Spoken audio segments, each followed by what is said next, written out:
Vi har undersøgt den amerikanske drøm, definitionen på den amerikanske drøm, og vi har fundet en definition, der lyder således. The ideal that all Americans have equality of opportunity, regardless of their economic status at birth, is the crux of the American dream and a defining element of our national psyche by the PEW Charitable Trusts. Vi vil nu undersøge, hvad amerikanerne mener, at definitionen på den amerikanske drøm er.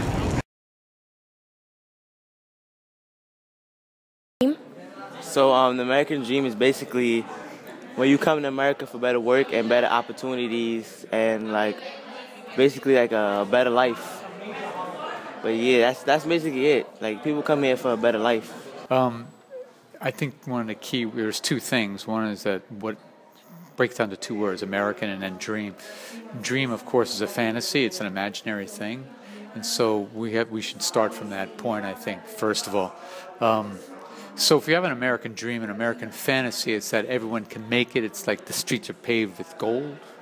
It's that someone can come here and, again, it's with hard work and effort, can achieve whatever they want.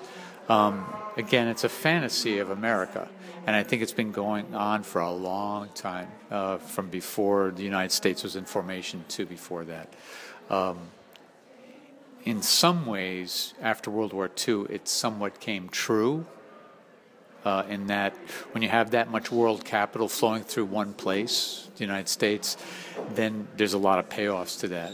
And so you have, at that point, the middle class or the working class could actually start buying homes and having their own homes at a much higher level and things like that. But that sort of collapses as the economic conditions change after the war. And that's where we are now. And I think the U.S. is having a hard time embracing the fact that the world is more complex. It's not just the U.S. capital-driven part of it. So the American dream is a fantasy. We have to make sure we keep that in mind. It's an imaginary thing. If you look at Lacanian terms, it's the imaginary.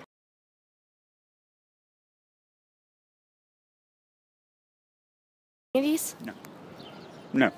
I think there are significant differences in access to opportunities. I think there are significant differences in family support of the things that would create opportunities. Opportunity, I still think, is primarily created by education.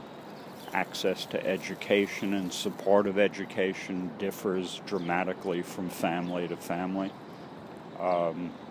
Somebody growing up along Central Park West or Fifth Avenue has very different opportunities in terms of access to education than somebody growing up in the South Bronx.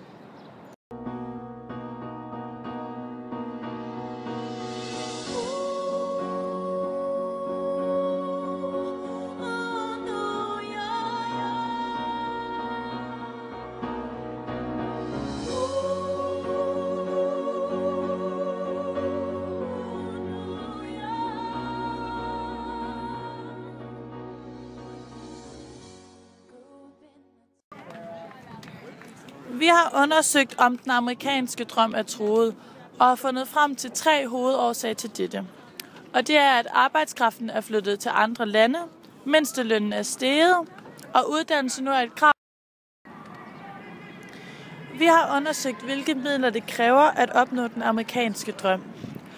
I The Washington Post er der blevet lavet en undersøgelse over amerikanerne, hvad de mener, og det er hovedsageligt hårdt arbejde, uddannelse, venner og andre kontakter. Og vi har så ved hjælp af en kvantitativ metode spurgt nogle New Yorkere, hvad de mener.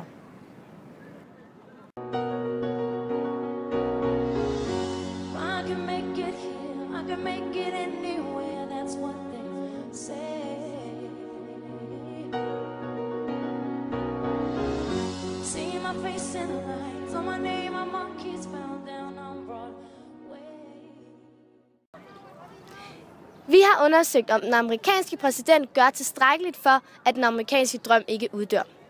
Ifølge den amerikanske præsidents egne taler, hvilket vi også har analyseret, siger han selv, at han gør tilstrækkeligt for, at den amerikanske drøm ikke uddør. Men ifølge dette citat, som jeg lige læser op, More than half say the Democratic and Republican parties, as well as President Obama, are not offering effective solutions to help the middle class. Dette er altså et citat fra Washington Post, der siger det modsatte. Vi har derved undersøgt, hvad New Yorkerne mener omkring dette problem, ved hjælp af kvalitative og kvantitative metoder.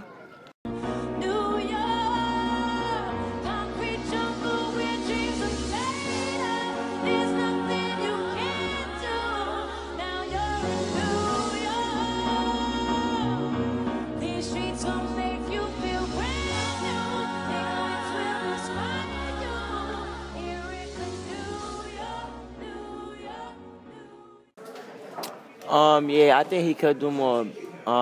He could do more by like making schools free, cause like schools is like college and stuff is expensive. So, I mean, if they had make it cheaper or like make it free, I think more people want to be in school and more people will learn and more people will have the opportunities that they want if he had just make school free.